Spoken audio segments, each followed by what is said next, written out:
Olá, meus amores, tudo bom com vocês? Hoje eu estou aqui para mais vídeo para o meu canal, que é mais uma trollagem com a minha amiga, a mesma da outra, Emanuele. Aí ó,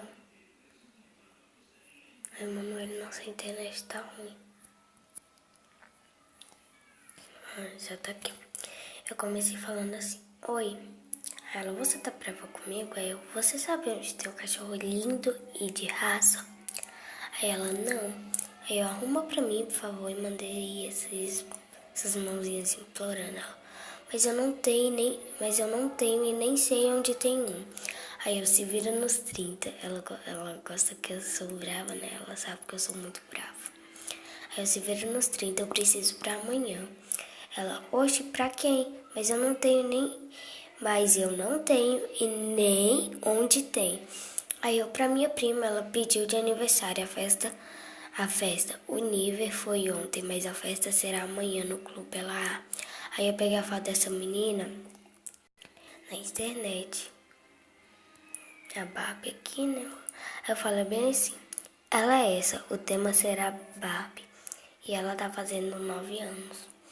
Ela vê em alguns aplicativos e lá deve ter. Aí eu falei bem assim: eu não tava. Eu só zoei ela. Tô usando dados móveis, não posso ficar olhando esses apps. Ela: ah. Aí eu falei bem assim: vê aí pra mim, por favor. Aí ela: tá. E ela mandou essas fotos aqui, ó. Desse cachorro. Preço R$100, blá, blá, blá. Aí depois eu falei bem assim: é troll pro meu canal. Aí ela: sua besta, kkkk. Aí eu mandei essas carinhazinhas. E ela acreditou mesmo, gente. Ela sempre acredita.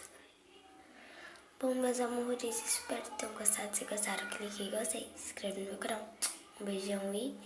gente, eu não vou falar tchau, tchau, porque eu tô tentando fazer várias trollagens.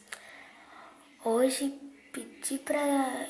e vou postar várias trollagens que eu vi que muita gente gostou da minha outra trollagem. Bom, meus amores, espero que tenham gostado. Se gostaram, clique em gostei, se inscreve no meu canal. Um beijão e tchau, tchau.